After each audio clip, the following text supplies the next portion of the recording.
time. We have about an hour and a half only. Okay, so welcome everybody. It's great to see you're all connected. And today we're going to talk about the health system's responsiveness and its application within the Chorus Consortium. So to start with, I would like to kind of outline what we, well, I'm hoping that we'll collectively achieve. Sorry, with that question, I think somebody has got the microphone unmuted, maybe. So if I could request colleagues to keep your microphones muted unless you have a question and would like to kind of engage, please. So the plan for today is hopefully in the next kind of an hour and a half, we will collectively achieve two objectives. So we'll develop the shared understanding of what health systems responsiveness means. And secondly, we'll start reflecting on how the responsiveness can be covered, addressed within the Chorus research. And I'm hoping that we'll have two parts in our kind of 1.5 hours. So the first will be mostly me talking most of the time, but with an opportunity to stop me and ask any questions at any point. And then there will be a few mini exercises here and there, and then the Q&A. So that will take about half, I would estimate. And then we'll go into the breakout rooms, and hopefully you will get a chance to operationalize the context into your Chorus projects. Okay. So to start with, what I would like to do is to throw the question at you. You were requested to review some materials. You can draw on those, but if you haven't had a chance to look at them, don't worry. What I would like you to do is to reflect on what health systems responsiveness means to you. I'll open the whiteboard. Hopefully you are familiar with the whiteboard function in Zoom, but just in case, if you hover over the kind of the top of it, normally you will see the menu, and then you can click on text. That's what I'm doing, and then you can start typing.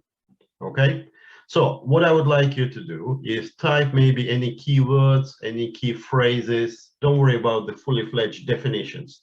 What does health systems responsiveness mean to you?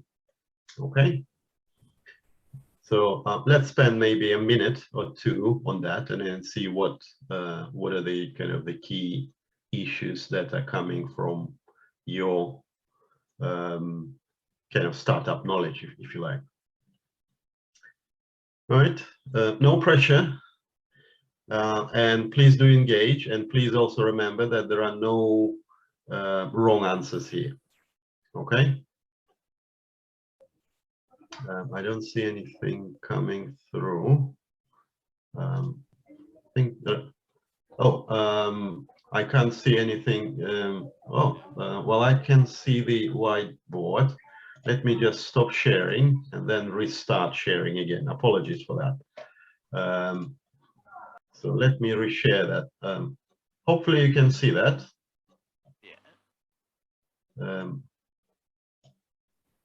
So there should be, okay, Joe, if you hover over the top end, there should be a menu appearing, auto appearing, and then you click on text there, and then you can start typing. Where is that? All right. Yeah, we might be kind of failing on that. Okay. In that case, don't worry. Let me stop sharing this. Just enter your thoughts in the chat function.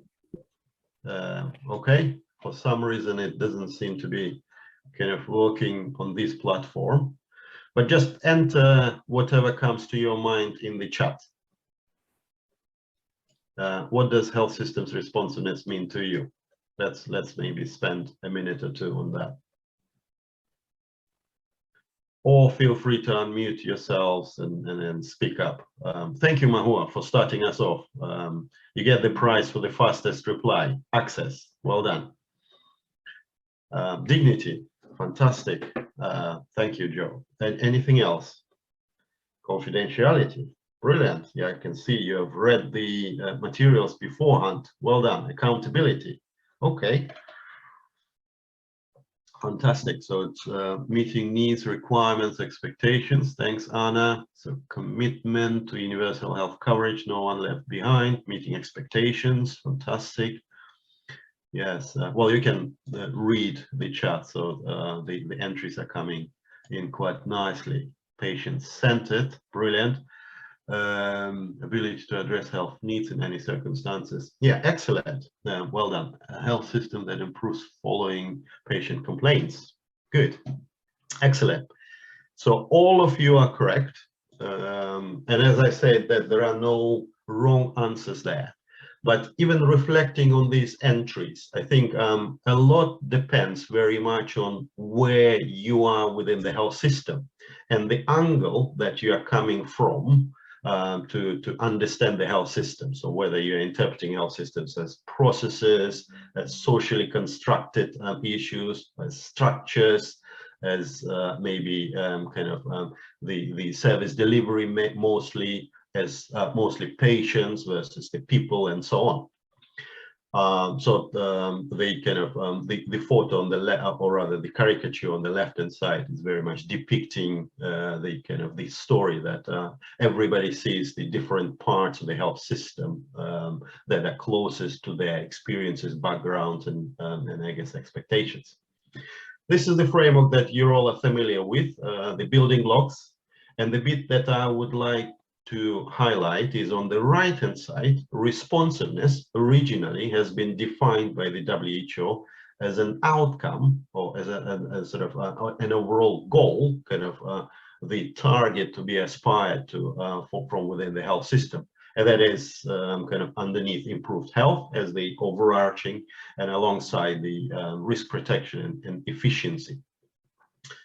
And it also stems from the concept of complex adaptive health systems, the concept of responsiveness, that kind of puts the building blocks not in a list format, but as a very much kind of interrelated and interacting components that actually cumulatively revolve around people and convert this into a system. And that's an important caveat that I will be coming back to later in the talk. But responsiveness is defined by the WHO as when institutions and relationships that are designed in a way that are cognizant and respond appropriately to the universally legitimate expectations of individuals, whilst safeguarding of rights of patients to adequate and timely care. And on the right-hand side, you can see the 7 elements or dimensions of responsiveness that the WHO has originally came up with.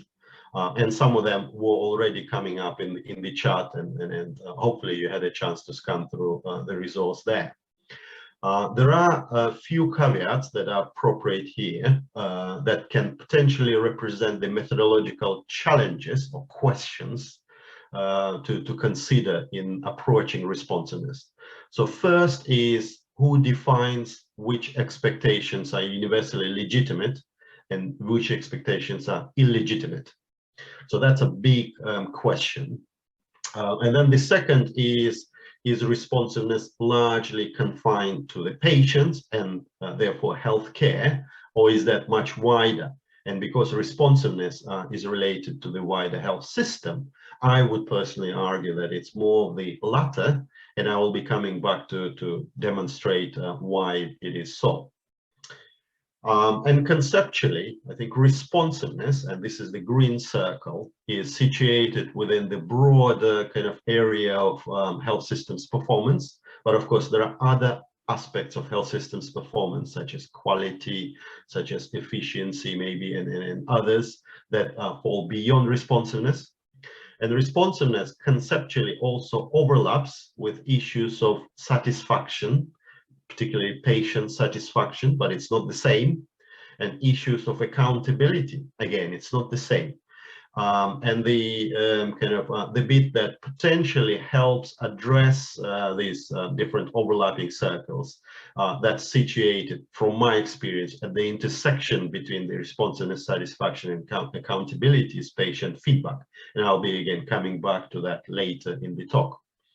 But the key message here is that it is important to be conceptually clear on which terms, which kind of phenomena you are really kind of diving into, and be cognizant of other adjacent terms that surround these phenomena within the complex systems. So this is the continuation of the original WHO framework for health systems responsiveness that eventually kind of got translated into a few papers. And here responsiveness is being kind of conceptualized as being a result of the whole host of contextual influences, resources, health systems organization, various institutional factors that are interrelated, as well as the characteristics of the population. And then the key application is in relation to access and utilization of healthcare. So that was seen originally as a measure or reflection of the health system's responsiveness or not responsiveness, if you like. More recently, a systematic review of health systems responsiveness has actually differentiated between three bodies of literature, or three dominant categorizations of literature on health systems responsiveness.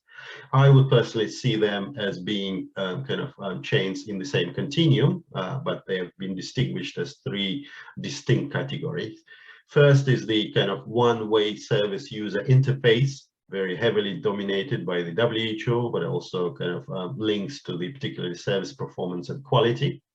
And the second is the two-way relationship, kind of feedback between the users of the healthcare services and the system. And the patient feedback is very much at the heart of it, but the application is for service improvement.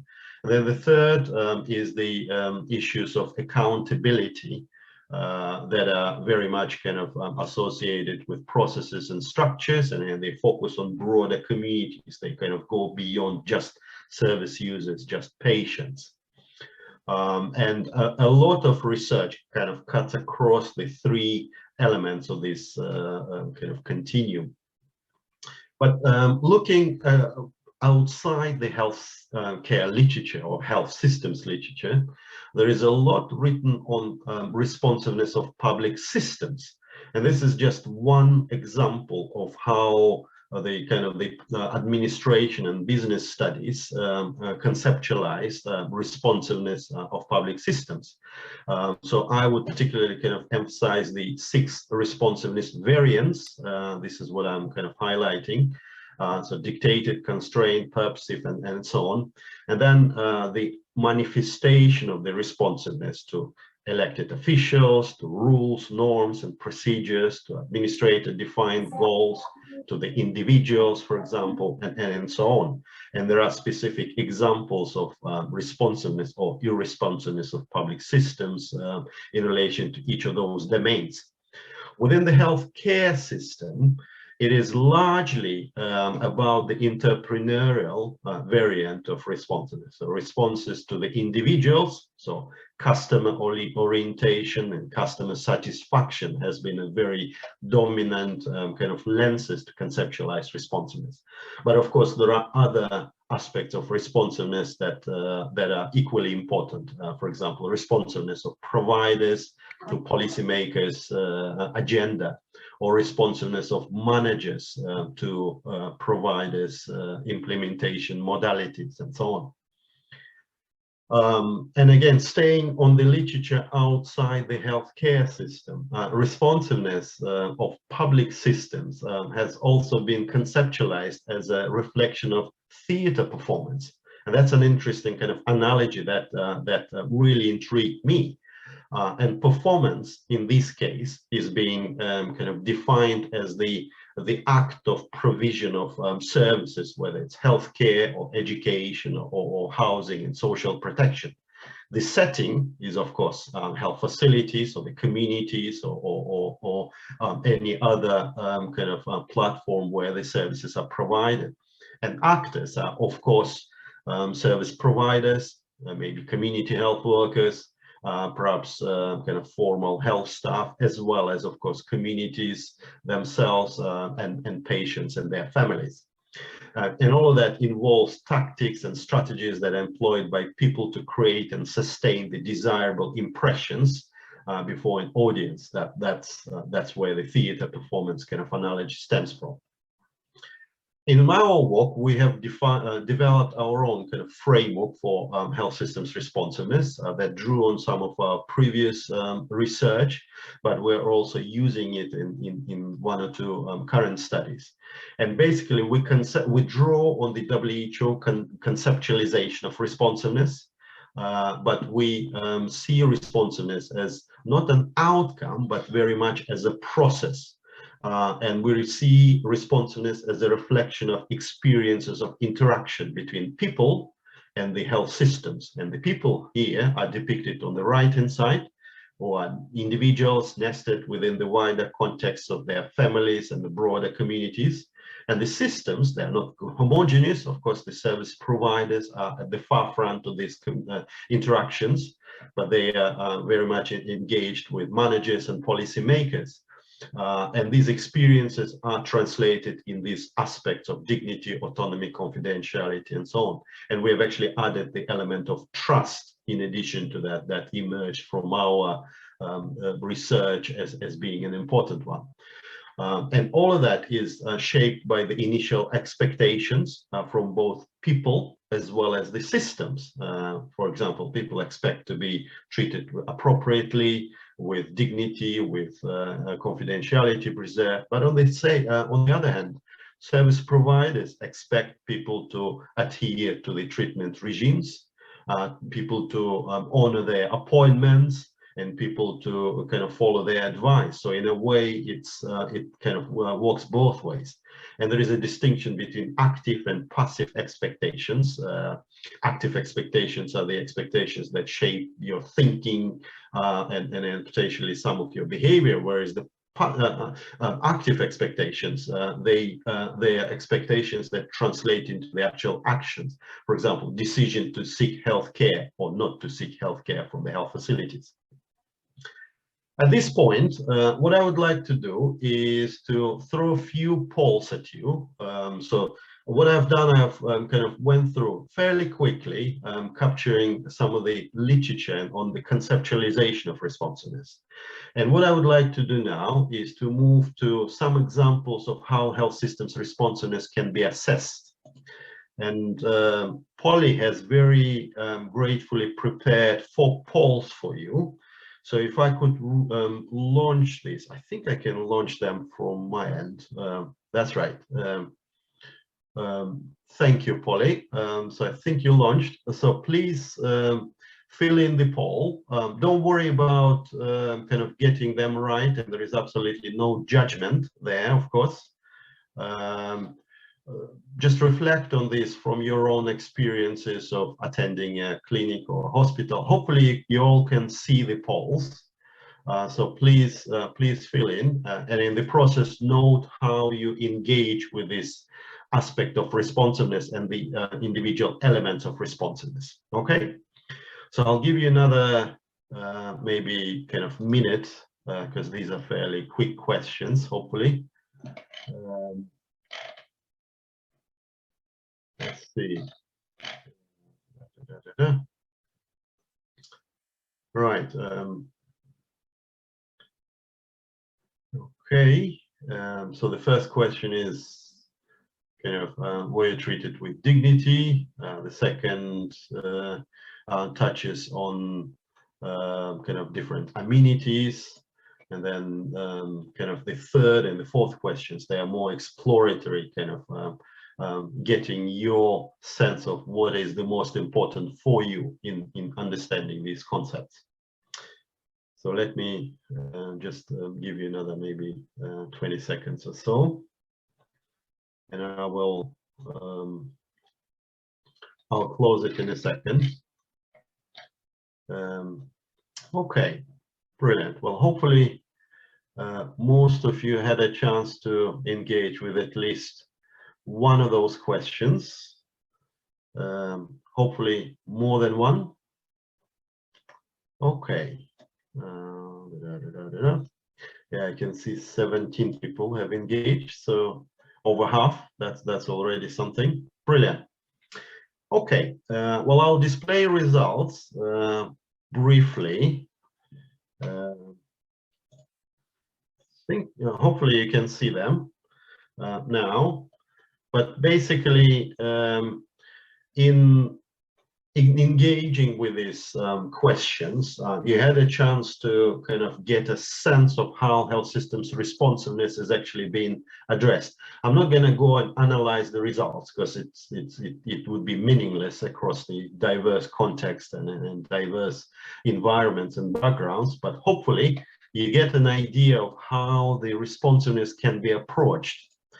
And moving on with the talk, so the dominant research on assessing health systems responsiveness, as you would expect, is very much stems from the WHO framework, and that has been translated into a fairly structured set of survey tools.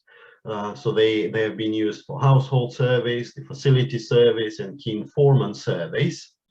And the first couple of questions in the poll, they give you a good idea of what sort of approach the WHO uses. So it's very much Richter scale, ranking 1 to 5, either exploring the degree to which this element is being addressed, such as dignity or confidentiality, or ticking the the individual amenities, for example, or the choice of providers that have been highlighted to you.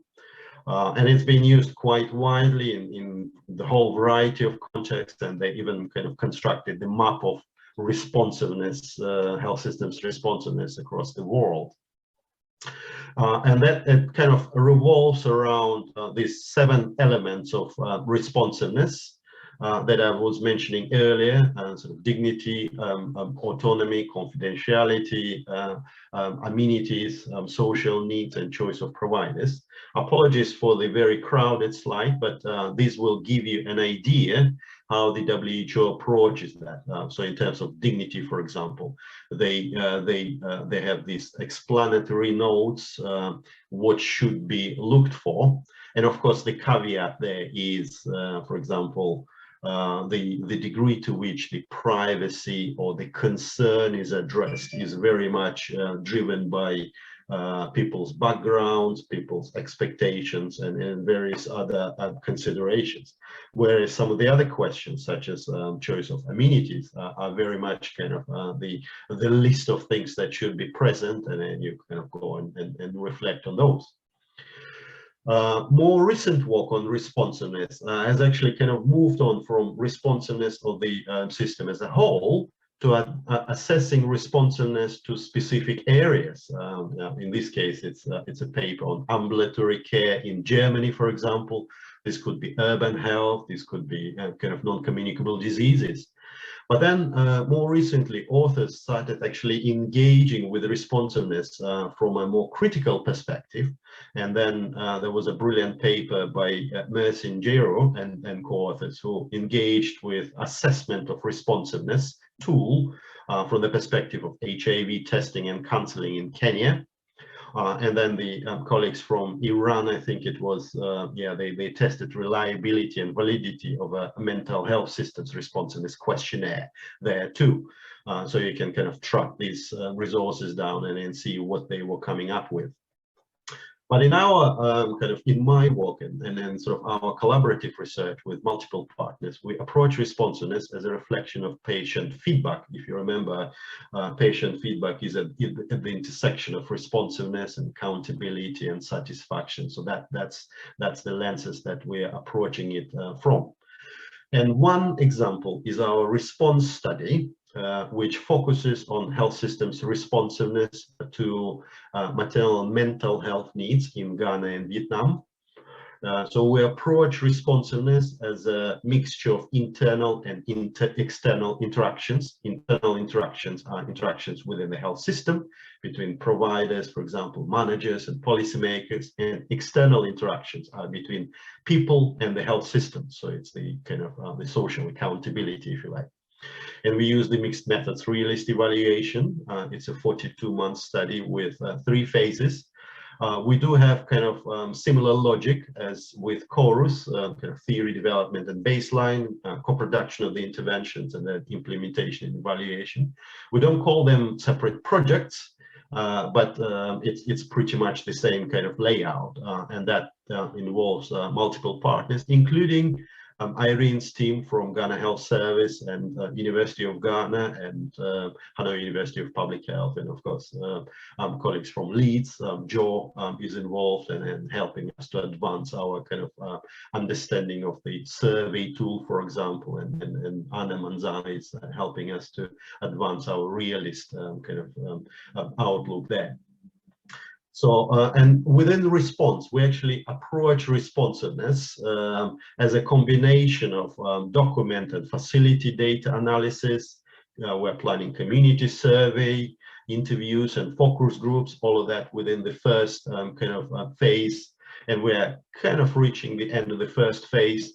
Then during the intervention co-production, there will be a whole host of participant and non-participant observations.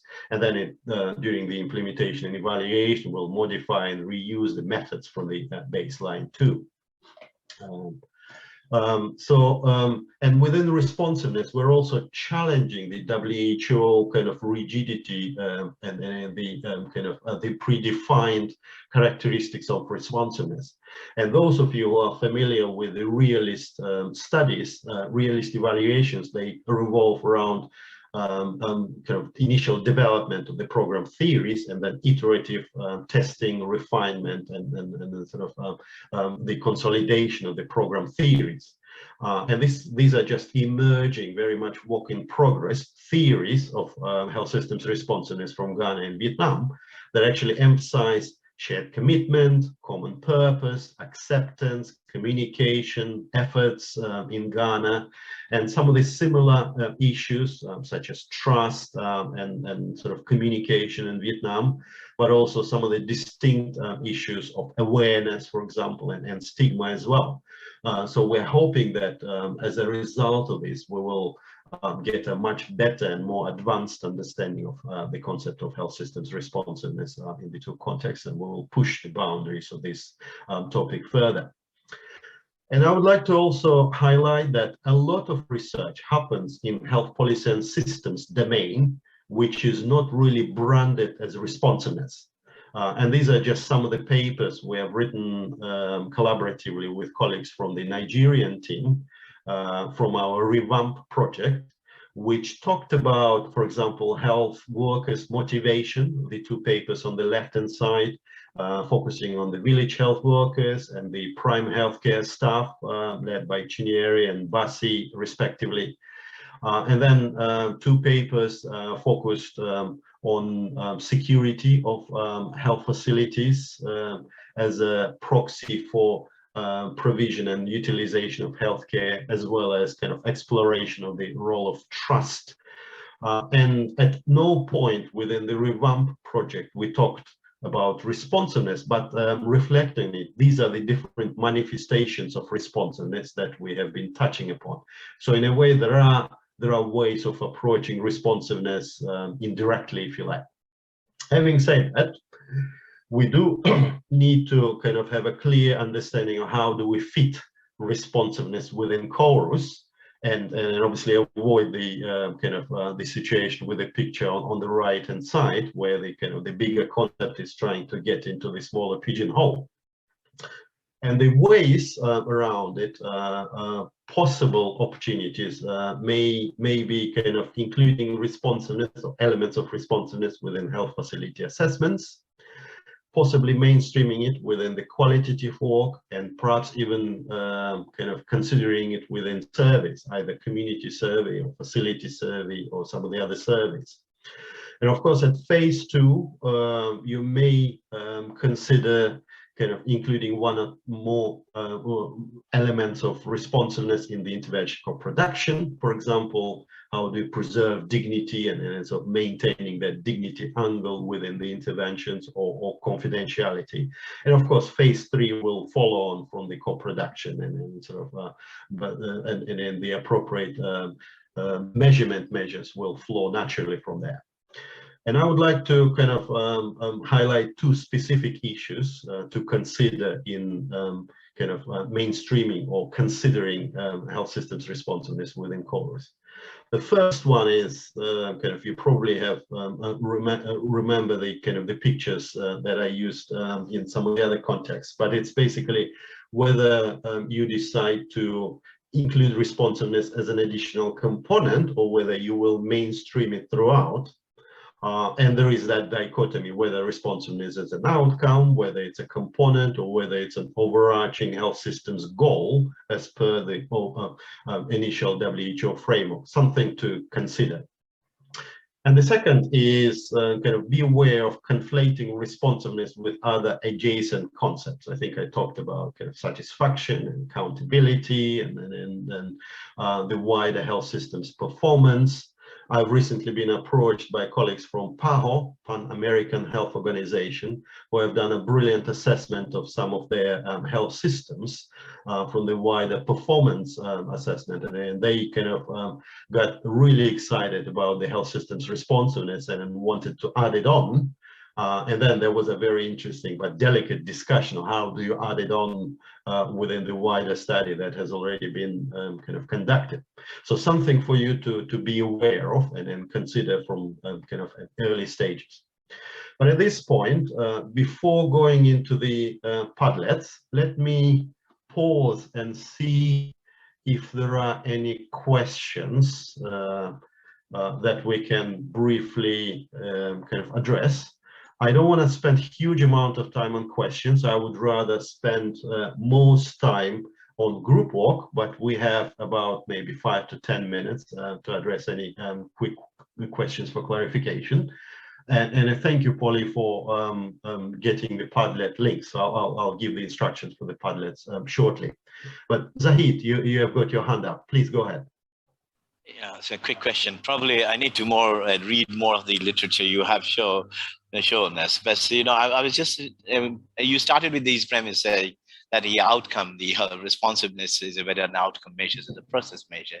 And if I put it the way that it all depends how the health system is developed in terms of whatever the well-defined, if you take all these WHO. So how would you really see that? I mean, there are issues which in country context and the system developed context, it may be an outcome, or in other cases, it could be a process. Can I say it in that way, if I may say so? Yeah, absolutely. I mean, it's as with health systems, responsiveness is a very socially constructed phenomenon. So you can approach it as a process, you can approach it as an outcome, you can approach it as a bit of both. But at the end of the day, I think it is clear, it is important to be clear on what is your kind of the starting position, and what is and the kind of your measurement instruments, I guess, and the approach need to be quite cognizant of your starting position, but also you should be measuring what you set out to measure, rather than kind of conceptualize these as an outcome and then measure processes or the other way around. It doesn't answer your question, but hopefully that helps to kind of introduce enough flexibility within the concept. Okay, brilliant. Any other quick questions on the responsiveness? I know there is a lot to